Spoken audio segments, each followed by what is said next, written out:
Welcome back, wannabes and creators, to another episode of The Business of Art, the podcast that attempts to demystify business for artists. And today, we have on the program Colleen Dunn Bates from Prospect Park Books. Now, this is not the Prospect Park Books in New York. It's the one founded in Pasadena, California. Now, I met Colleen at Los Angeles Festival of Books several months ago in April. And this is the first time we had a chance to talk, but I am super glad we did because she dropped all of the knowledge bombs. If you hang on to this episode and get through about minute 30, she basically dissects exactly how she promotes every single one of her books, at least on the baseline. And it is fantastic. She basically gives a master course on publishing and marketing right in this podcast. So, enough of me talking, let's get started. But before we do, let me thank our sponsors. You are not going to get very far in business with that janky website. It's time to step up your website game today. Head on over to thebusinessofart.us/blue and check out a great, affordable web hosting package and start looking more professional today. And with that, take it away, Colleen. Tell us what you're passionate about these days. I am passionate about, independent publishing in general, because I after 10 years of doing this and having lots of ups and downs and struggles, it's starting to really click for us at Prospect Park Books, and I think I now really believe that it is not only a sustainable business, but an exciting business and so much fun. And the other thing I'm passionate about is is almost every book that I do, it becomes your favorite child of the moment. And so, whatever I'm passionate about at the moment is, right now I'm working on about 5 books in different stages, and every one of them I'm so excited about. Well, one of the things that I love about your company and when I met you is you have stuff all over the map, from fiction to nonfiction, and every single one of them has like one of the best covers I've ever seen. Thank you very much. We put a lot of effort into cover design, and it's really hard, I will say that, because we're also unusual for a small press, for any publisher, is that we give cover approval to our authors, and I know very well why the vast majority of other publishers do not do that, because it can make your life very difficult, because they have to be on board. Often their agent has to be on board, or their spouse. Then we have an army of sales reps, and they have to like it, and it's very difficult to get something. You almost never get something that everybody loves. But we work really hard to get as many people on board as possible. And I think, it starts with having great designers, but then I think it's that process of how do you listen to people, how do you take their feedback, how do you make it better, and it can be difficult and time-consuming, and sometimes you think you've got it just right, and then a key person doesn't like it, and then it's like, oh my God, we have to start over again. So it's not easy, but I appreciate it, hearing that, because we do work really hard on it. Yeah, and to me, I know they say don't judge a book by its cover, but unfortunately, the reason why most people will pick up a book in the first place is because the interesting cover that is there. And to me, because I do a lot of comics, my thought is always, if you spent this much time, energy on design on the cover, the book inside has a pretty good chance of being good. Doesn't mean it's going to be good, but there's a much better chance of it being good. And even if your book that has a crappy cover is way better, I'm going to give this book that has a better cover a chance because you've put a lot more effort and thought into it. I agree, and I think it's a particular issue for both self-publishers and small presses, because and I've been through this in my early days of this too, and I still am. By nature we need to be really cheap. This is not a business of with large amounts of money lying around unless you start out rich. So in cover design I hear all the time people say, well, I can do it myself, or my friend can do it, or there are designers out there that are sort of cover mills. We'll do your cover for $150 or whatever that is, and the problem is that they just don't work, and it doesn't. To me, it's one of the most important. Well, I don't want to say the most because there's so many other important things, but if the package doesn't sell the book, then you're wasting your time. And so it doesn't mean spending thousands of dollars, but it means spending more than many people are comfortable doing on the small press scale, and also taking your time, allow a long time, because every now and then you luck out and it just comes together really fast, but often it doesn't. Sometimes it takes a few months of back and forth and back and forth. It's just the way it goes. Absolutely. And I think that's so funny because the cover is what makes people stop. It's certainly what made me stop at your table when I saw that Things I Want to Punch in the Face cover. Yeah. And yes. like we were at Los Angeles Festival of Books, and there are how many? Right. Thousands upon thousands of vendors there.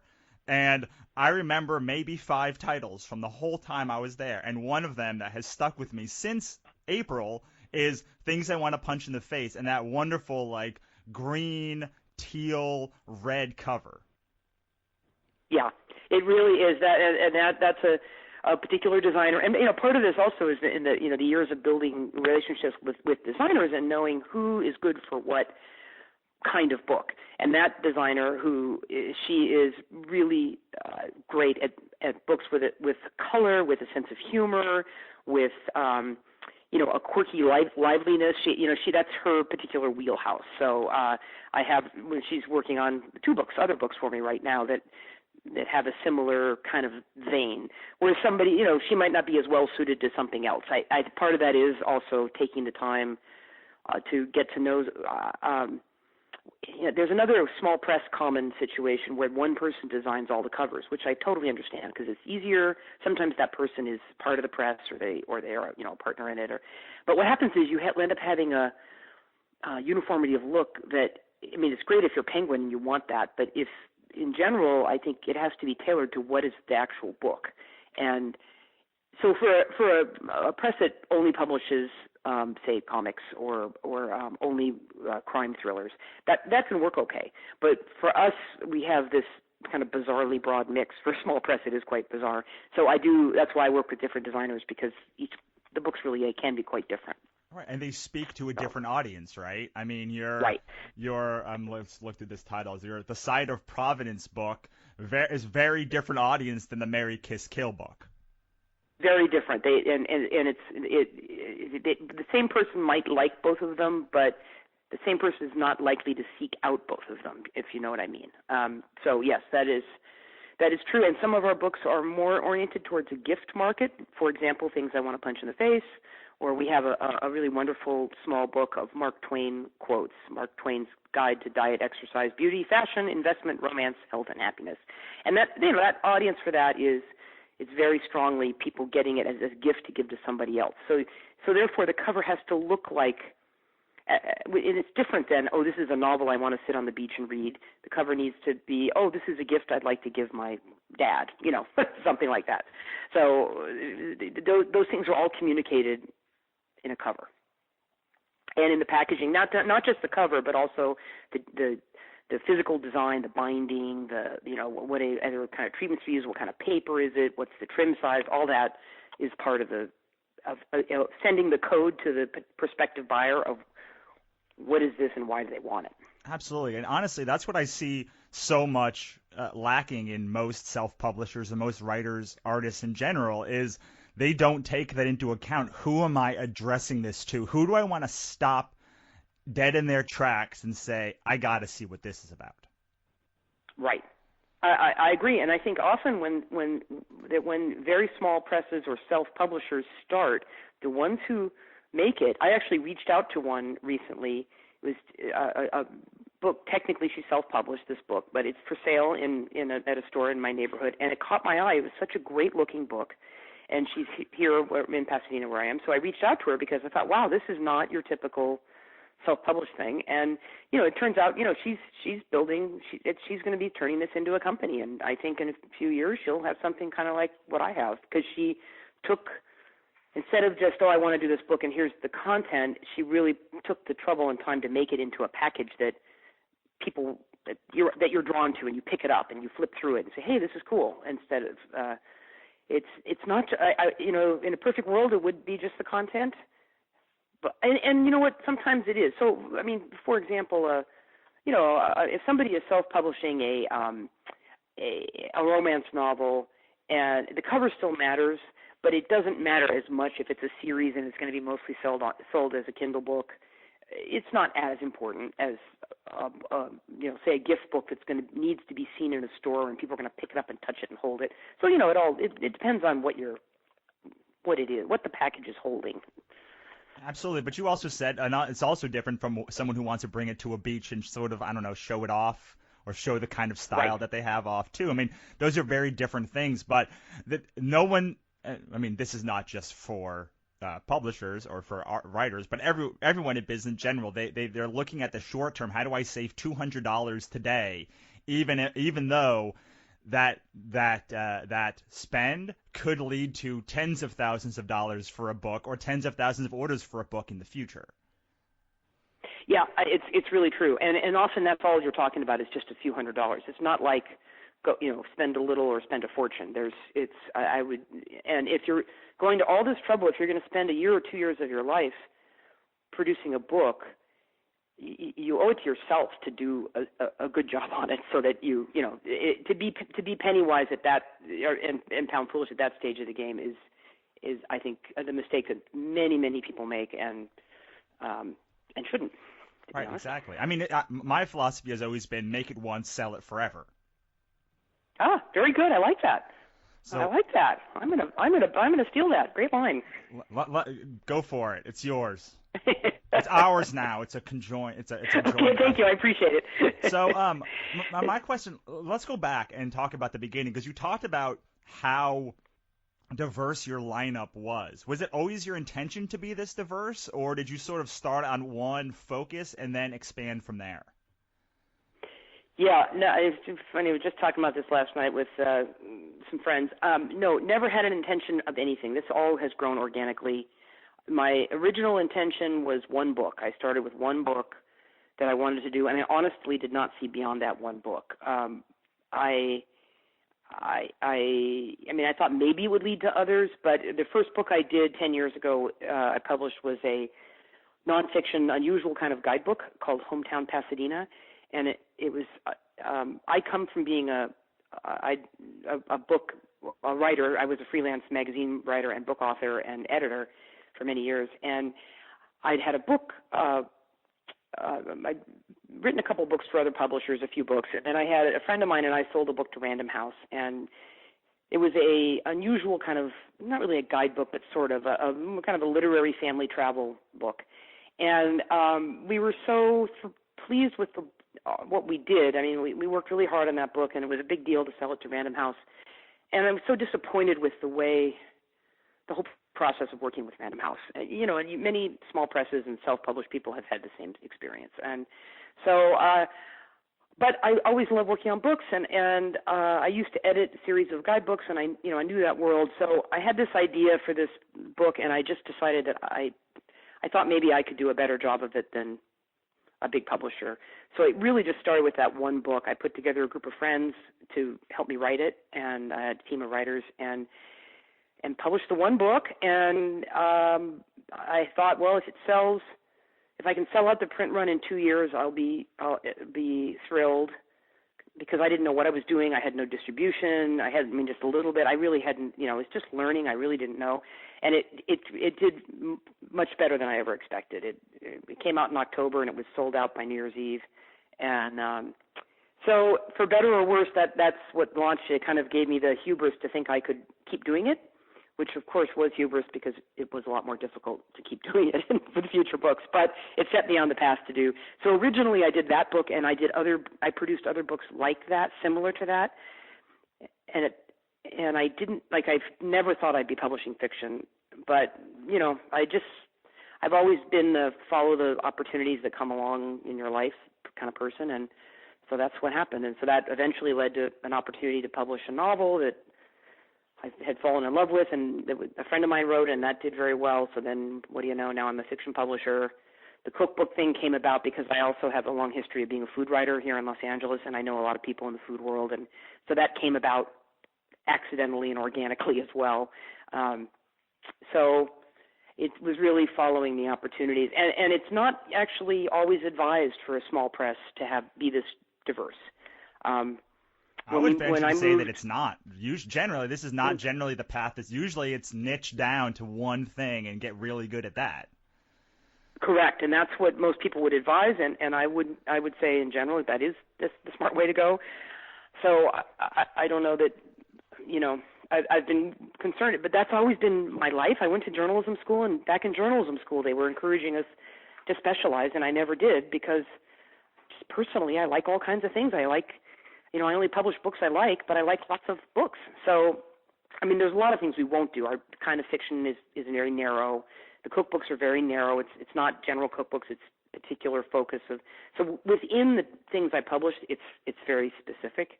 So I'm not going to publish, a crockpot cookbook or anything like that. It's only a very particular kind of cookbook that I publish.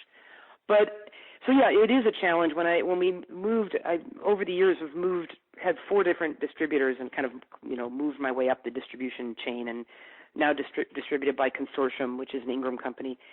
And I know that when we first signed on with them, they really wanted us. They were excited to have us, but they were a little concerned that our mix was so broad because most of their publishers are specialists. Some of their most successful publishers. One publishes only books related to the theater, and one is only crime novels, and one is only poetry, and so that's. My friend is only comedy books and publishes to them. So. Right, and that's no. But on the other hand, we're starting to see now, certainly in the last year and a half, that it's starting to really come together. The flip side of that is the mix helps.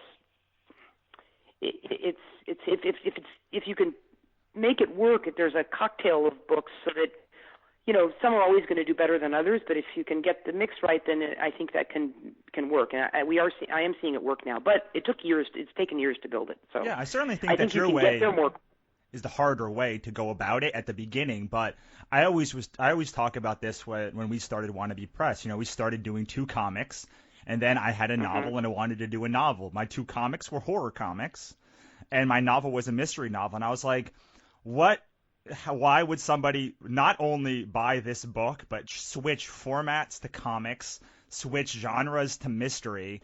But then I sort of looked at the underlying themes of the books, and I was like, oh, kind of the same kind of person likes these comics would like this book, because they kind of speak to the same market. They speak to, the same individual. And the great thing about individuals is they like all kinds of stuff. I like Scooby-Doo and I like Game of Thrones. They're 2 very disparate things. But I think on the long haul, if you have a diverse subsection and you can become a trusted name in, that person knows you make quality books, then you're more likely to be able to sell them any kind of book because they know your name. But it is a much, much harder sell at first to have such a diverse subsection. It is, and it's taken a long time. And there is a commonality in that, particularly for a small press that publishes fiction, our mix is pretty commercial. So we have literary fiction, but it's literary fiction with a broad appeal, or at least potentially a broad appeal. So there is a certain, some literary fiction publishers, their literary fiction might be focused on something very challenging, more intellectual, very, often very worthwhile, but we're one of the more commercial publishers at Consortium, because our mix, that's just, that's kind of my sensibility. I'm not embarrassed to say that I like popular fiction. I like popular cookbooks. I like, I'm right. There's no shame in that. Humor books. I like books that make me laugh, and humor is a really important part of the mix here.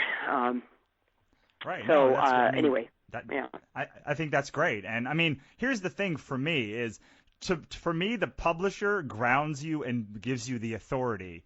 But I've never been like, oh, I'm going to go buy that book because Random House makes it. Never one time have I said, oh, I don't know about that No. book, but Image makes it, so I'll give it a shot. Like, it's always the opposite. It's always, okay, I know this is quality because Image makes it, I'll give it a shot. Or, oh my goodness, this author made this book? Well, I love this author, so I will give it a shot. So I do think you have this sort of the ability as a publisher to be a little more broad, especially as you get to, having 50 plus books, because you're giving authority to somebody, but it's the author who really is drawing that audience. Do you find that to be true?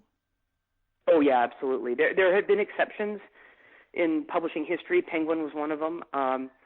There are a few publishers, Taschen, of course, Rizzoli. I'm talking on the high end here. Chronicle. Those are publishers that have such a brand that's so strong they've actually opened their own retail stores. But that's quite unusual. But nobody says, "Oh, there's this new Random House book I have to read." And there are some presses, smaller presses, that do eventually develop an identity and a certain respect within certain communities. And an example is Melville House. Melville House is really well respected, small press that I think there are literary readers who will buy a book because it's a Melville House book. There are some, but the general public, no, they don't know. They don't really notice that, Right. I mean, I don't either. It's word of mouth. So, for example, I can't even tell you.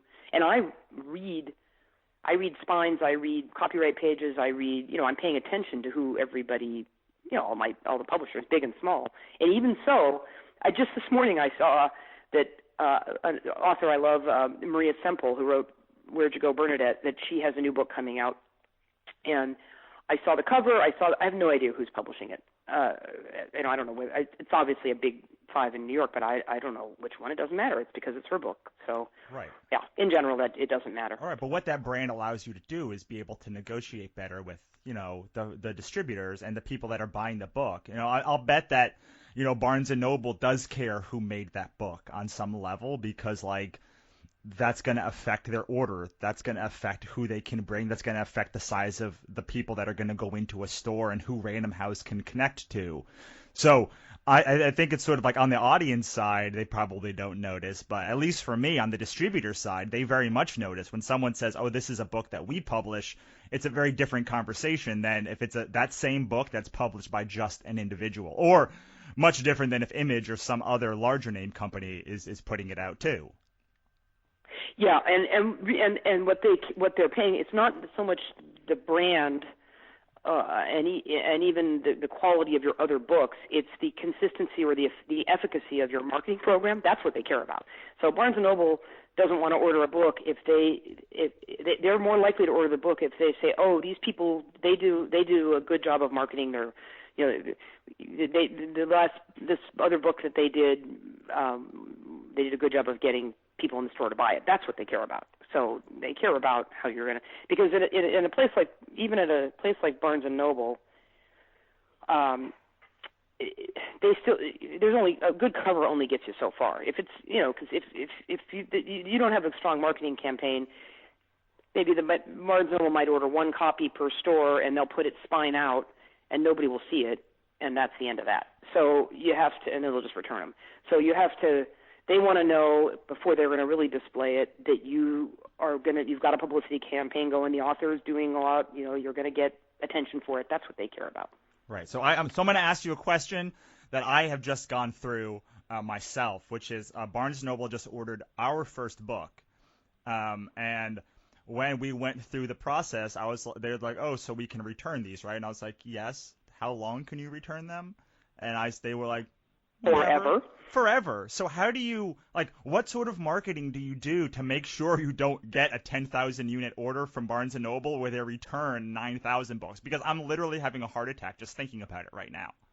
I have strong opinions on this. Don't sell them 10,000 of anything. Don't, because they will come back. I guarantee you. Barnes & Noble Barnes & Noble we need to be super careful with. They're really struggling right now, and their return rate is astronomical. And so we are very careful with Barnes & Noble now through our distributor. They are we don't push for big early orders because they're just going to come back, and it costs you a fortune. So there's nothing you can. I mean, I think you have to feel that you can get people in the store, into the Barnes and Nobles, and that's not always easy. So it's tough. I don't, it's so getting into Barnes and Noble. The same thing that I worry about is like if they order a bunch, they're probably just going to return a bunch. Yeah, they are. And maybe in 6 months, unless something good happens and you get a nice big publicity and people go looking for it, or if they'll display it. I don't know your world. I don't know the comics world, but if you can get them, and sometimes you have to pay co-op for this, and sometimes it actually is worth it, where you pay a co-op fee, so they'll display it better.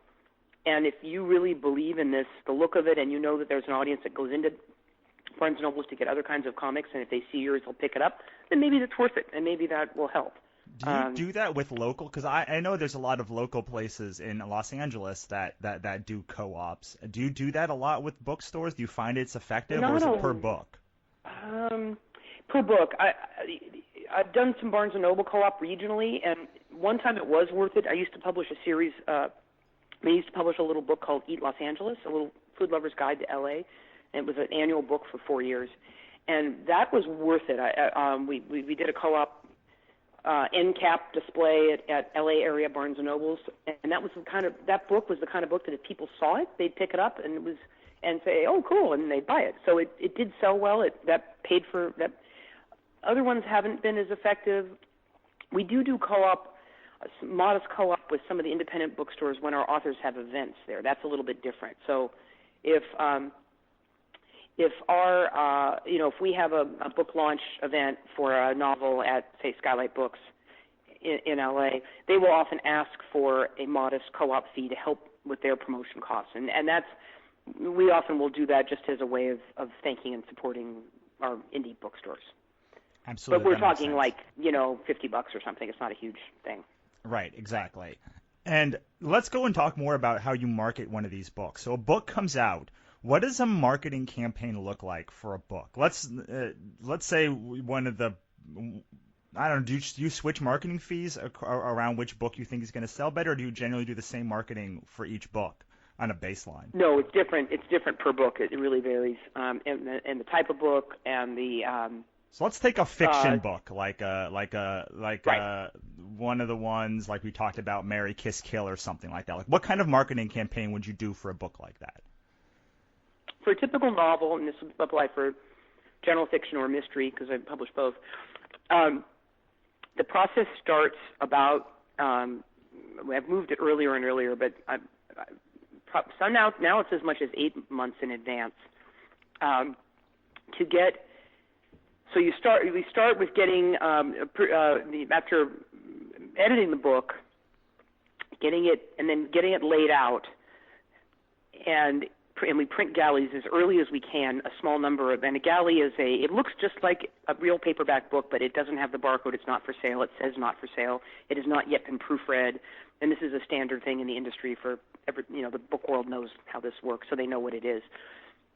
And we try work on getting blurbs. So the marketing process starts with getting other authors who hopefully have known names and known audiences to read the book, like it, and provide a blurb. And it's this sort of silly game, but everybody plays it, and you kind of have to do it. So we go through that process early on. Then about 4 months in advance, and then we will often print a second. So galleys are digitally printed, so you can just print like 20 of them, send them out, try to get some blurbs. Then we'll do a second round of galleys that might have a couple of blurbs on the cover to help, or inside to, it also helps reviewers say, for example, we're launching a second novel by an author this fall called Bertrand Court, and we're putting a lot into it. Her first novel did well, the author, and so we got a great blurb from an L.A. writer, J. Ryan Stradall, whose debut novel, Kitchens of the Great Midwest, was very successful last year. So a bookstore buyer is more like or a reviewer to say, "Oh, J. Ryan Stradall likes this. I'll pay attention to that. I'll take a look at this book." Even though everybody knows it's a game, everybody blurbs everybody, but still, it helps. So we do that, and then we send out another round for the long lead review world, which is the trades, Publishers Weekly, Library Journal, those kind of places, and some long lead magazines. Magazines need many months because they go to print long. It's a long process with magazines.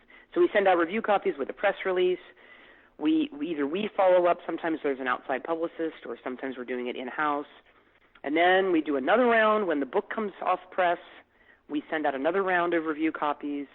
There's also all kinds of other things you can do. For example, we do library thing and Goodreads giveaways. Goodreads, you probably are familiar with Goodreads, and we do. So it's like a contest, and people can enter to do giveaways of books, and in return they're expected to post reviews. We do that frequently. We do. Try to get if they have often it's working the author's connections. If they have a way to get an essay published somewhere, if they I could go on and on. There's dozens and dozens of things we do. We schedule author events, bookstore events. Not a ton of them, not randomly, only if they really feel that the author can get people to show up, because, it's hard to get people to come to book events unless you're famous. So, a lot of constant publicity, following up, trying to get interviews with the author. It's particularly difficult with debut fiction because nobody knows them, so it's hard to get them interviewed, for example. I think with fiction, the most effective selling tool by far is word of mouth. So it's whatever you can do if you believe in the book, which we must believe in it or we wouldn't be publishing it. It's whatever we can do to seed that word of mouth. We don't do much advertising because I don't find that very effective, except possibly there's some exceptions. But it's like the giveaways on Goodreads and Library Thing. Like we do galley giveaways to bookstores, because if a bookstore falls in love with a book, they'll hand sell it. So we do a lot of that. We do any outreach for book clubs that we can do. We'll do a book club reading guide, and we'll get that disseminated to the book club world. So lots of whatever can help stoke the word of mouth is our main emphasis. How much of that? Does that make sense? Yeah, absolutely. I could have interrupted you like 6 times during that whole thing and moved on, but I'll let you talk about that all day. Like for the next 7 hours, you could just keep naming things because that was all gold. How much of this falls on the author as opposed to how much falls on you guys? Like how much do you expect the author to bring to the table when it comes to this marketing of their book? Yeah, it's also in our case very case by case, that's one of the advantages for the small press is we really tailor everything to the situation. But it's definitely a partnership. Everybody says that now, and it's true. So some authors have the means to hire an outside publicist, and they're game to do that. And we are fully in favor of that if it's the right person, and we will in that case work very hard with that publicist and collaborate. Some authors don't have the means to do that. So we do a lot of it in-house, but we will expect them to, pull their weight, call in any favors they have. If they have any ways of getting blurbs from other authors, we want their help on that. We will ask, we will make them as part of the process, but we don't expect them to spend money they don't have. Everybody's different on that. There are some people who find it, they're investing in a long-term career and they hire their own publicists, and some of them do and some of them don't. We provide all that marketing and publicity support for them. We will ask them, if you're going to be traveling, for example, to do some book events, it's generally not worth it for the author or for us to deliberately fly to another city just to do a bookstore event where you might have 8 people show up. But if they are going to be traveling anyway, we will say, let us know where your schedule is, if you're going to be someplace, and we'll see about getting an event for you. Do you have people who can show up? In certain genres, it's worth it to do some of that. For instance, in the mystery world, to go to there's particular bookstores that specialize in mysteries, and sometimes it is worth it to go to that. So we'll collaborate with them on that. So it is really a case-by-case basis. Does it ever? But they are our partners in it, for sure. Excellent. So does that go into before you take on a book? Like if a book's on a fence, whether you're going to publish it or not, does how large their reach is influence whether you're going to publish it or not, or how much they do already, or does that not come into it at all? Oh, absolutely. And it's become more important going on, and it's very hard. It's painful for me to say this because there's so many beautiful books out there that may have a hard time getting published because if the author doesn't have that ability, not all good writers. How can I say this? Many a good writer is by nature an introvert and may not have a strong community, tons of people who will show up for everything, and they may not have lots of writer friends who will blurb, and it is harder for those people to get a publisher. It just is because because of the self-publishing world now and the fact that more than 1 million books a year are published because of self-publishing, to get your book noticed, even if you're a Random House author, is very difficult, very, very difficult. So it's always going to be easier for the author who can get out there and promote it. So, for example, this Michelle Brosnan, whose second novel we have coming out, she's in Washington, D.C., and one of the reasons I paid attention when her agent brought the book in is because of her outreach in the community. She teaches fiction writing there. She's very active in a lot of the literary community in Washington. She knows a lot of people, and she, sure enough, when her first book came out, it's amazing the number of events she's done and the number of people who supported her, and because she spent years building this community, and it helped her book be a success.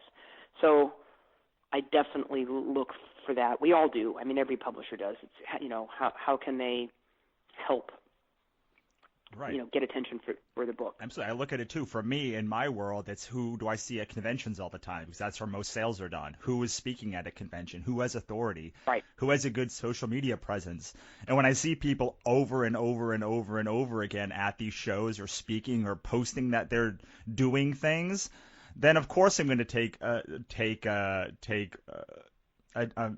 notice of that. Now, for me, if the book is even not top level, then it doesn't matter if you have 1 million followers. Maybe if you had 1 million, I would suck it up and publish the book or think about publishing the book. But I think for me, at least, it's two. If I have one slot for publishing and there are 2 books that are of equal goodness, and one person has no social media profile, never goes to shows, I've never seen them anywhere, and the other one is doing stuff all the time, that person that is doing stuff all the time is going to get the nod over the other one. Now, that doesn't mean that I agree. Yeah, I agree. And also, there's another factor that's really important here in my world, and that is, it's actually in my mission statement, not that I can remember, but I worked a long time on my mission statement years ago about collegiality. Collegiality is one of my main core values, and they also have to be a nice person, and that's not always the case. So sometimes the aggressive marketer is not actually a nice person. So it's not just that I want some aggressive marketer. They have to be nice people, because this is not, nobody gets rich in this business, so we might as well, you just got to be around nice people, and that's important to me. So there have been times when I've said no when I just got the sense that the author might be particularly prickly or argumentative or difficult to work with. I just don't want. I don't think you can do that anymore. Honestly, there are some people who are so skilled that they can be jerks, but I honestly, I can mention several that I remember from my youth, but now today working that have come up since the rise of social media in the last 10 years. I can't really name one person who is vastly successful who started recently in the last 5 years and is a huge jerk. I just think that you physically can't do that and succeed because information is ubiquitous. People will find out very quickly, and then they won't want to work with jerks. Oh, that's an interesting.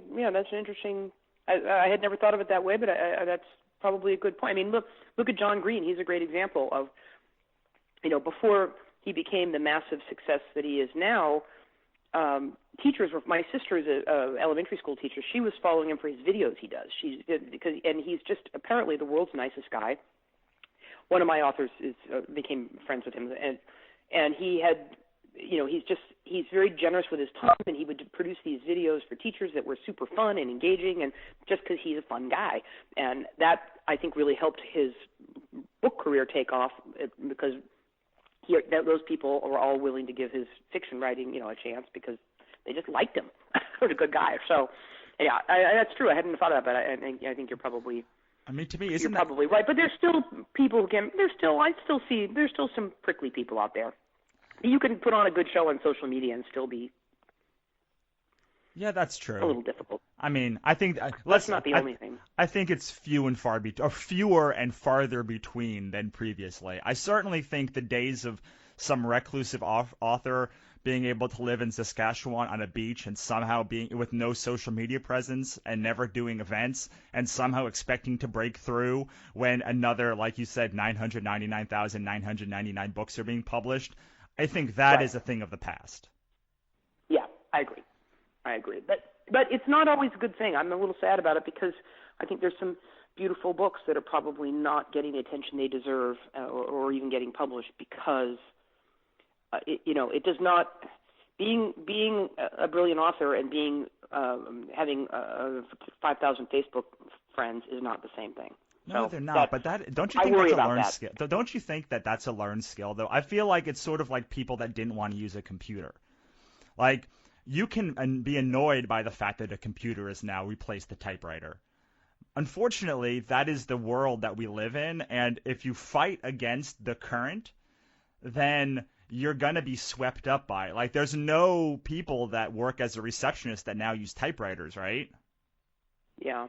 So, unfortunately, but it's a communication is a different thing. I see what you mean, but I think it's a little bit different in terms of how communicating on social media is.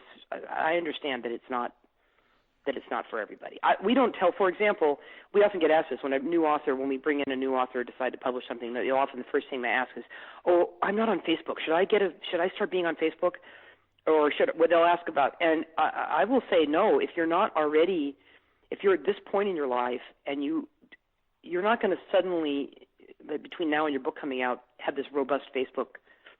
You can't force something that isn't there. I mean, people need to have a presence in whatever way they have a presence, but they don't. It doesn't necessarily have to be Facebook, for example. It can be something else, or it can be. So it depends on who they are, on who they are. I mean, in general, a communicator, somebody who's a good communicator, will choose to communicate in many forms of social media as well as in their writing, but not always. That's true. That's true. And to me, like you said, it's not necessarily going to prevent you from being published. But just like having an unedited manuscript, just like having a bad cover, just like several other things that I can list but won't, it's definitely a hindrance to getting, it's not helping you. If you can come in and you already have a pretty good idea for what your cover is going to be, you already have a cover, your book is edited to 95% of what it needs to be, and you just have to make some tweaks here and there, and you're speaking all of the time, and you have like a mailing list, and you have social media. If you have all of those things, it's way easier to publish that person than looking at the slog that it would be to publish somebody that doesn't have any of that stuff. But it happens. I mean, I have books that I want to publish and that I will publish, even though I know it's going to be an uphill battle, just because I love it so much. Like, I think the world needs this, and so I will go to the mattresses for it, even though I'm relatively sure it's going to be a losing proposition. But those are few and far between. And we have made some decisions to publish books for other reasons, and that is.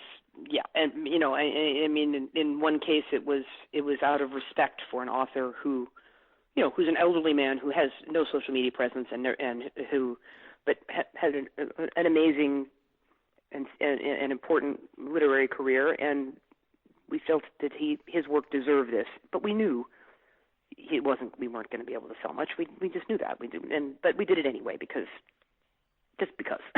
So there's times you do those. We felt like it was the right thing to do out of respect for this person who was in our community, and he has no clue how to do any modern marketing. Right. And that's what I say, and that's what I tell people too. When they want to get in, I'm like, hey, you've got to not only compete with all of those people who already have the great manuscript and the great social media presence, but you've also got to compete with all of the people that I'm taking on as a labor of love. And you're outside of that. So you've got a lot of rows to hoe to get to the top there. So it's better to not, to come in with all of the pieces already in place. Right. Yeah, ideally, of course. Yes. Right. So, and I think that people getting on today, like younger people, like they don't necessarily have those same hang-ups. So to go in there, it's more like, don't put pictures of you partying on Twitter when you are posting about important literary things also. Like nobody wants to see that picture of what you did this weekend. Right. So it's more like pulling back. Yeah, it's the same advice that you give college kids when they're applying for jobs, So it's the same advice. Absolutely. So we need to work towards wrapping up. I want to ask you now, what is coming up next for you guys? You talked about a couple of books. What can we expect in the next few months coming from Prospect Park? Really exciting mix of in our world we work in seasons. It's 2 seasons a year, and so our the next season is fall winter, and it starts in September. So I've got this novel it's a novel in stories called Bertram Court, second novel we published her debut novel last year, and it's that's our lead book for the season, and we're really pushing it because she's quite a wonderful writer and a wonderful human being and knows how to market her books, and we have really high hopes for it. Doing just to show how, so that's a mainstream literary fiction. And then on the complete other side of things, I'm almost embarrassed to say publishing an adult coloring book. But it's Color Pasadena because we're based in Pasadena. I started my company with a book called Hometown Pasadena, and I know that Pasadena people love Pasadena things, and the coloring book thing is big now. And it's such a beautiful city. So we have this wonderful artist found from Art Center, and so that's going to be out as a gift book for the fall.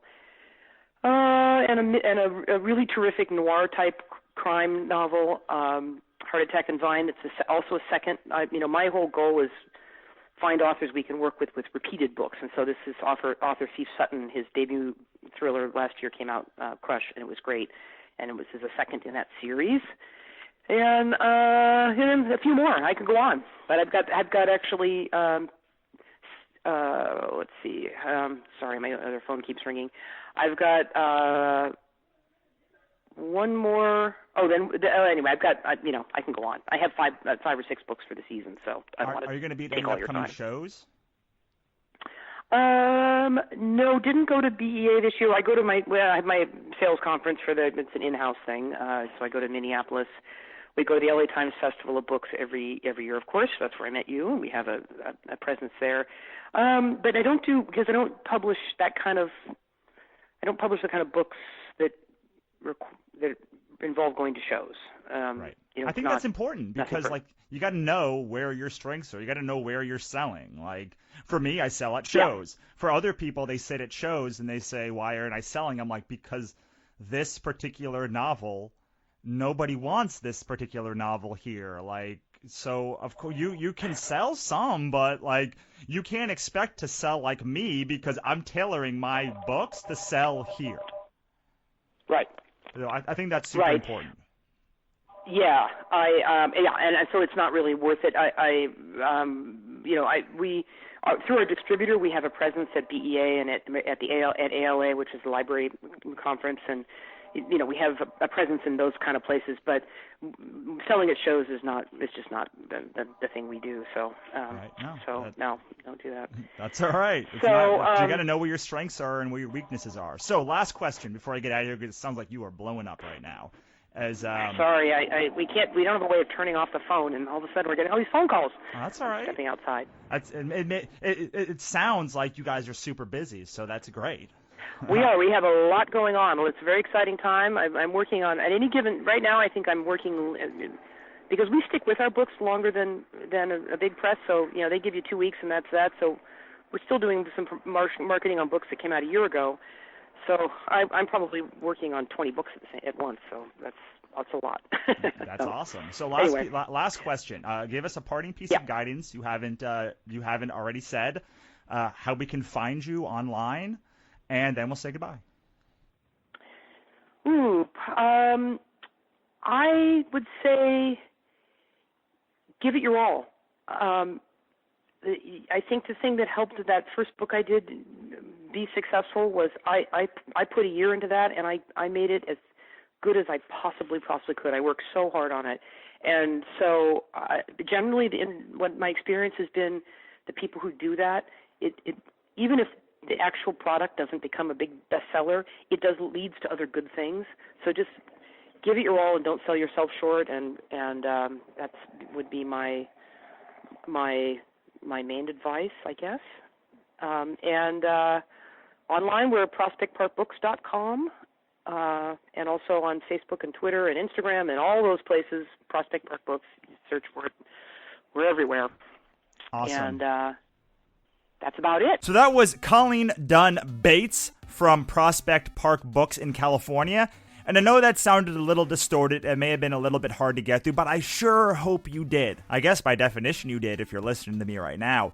But I really hope that you picked up on all of the truth bombs and all of the knowledge that Colleen has and dropped for us today. I loved all of it. As a small press publisher, I'm going to implement everything that she talked about as soon as humanly possible. If you liked this show, head on over to thebusinessofart.us/iTunes and subscribe, rate, and review us today. It's the best way for us to be found by new people. And if you're ready to start your own business, head on over to thebusinessofart.us/consultation and book a free 30-minute strategy call with me today. That's it for us wannabes and creators. I will see you next time.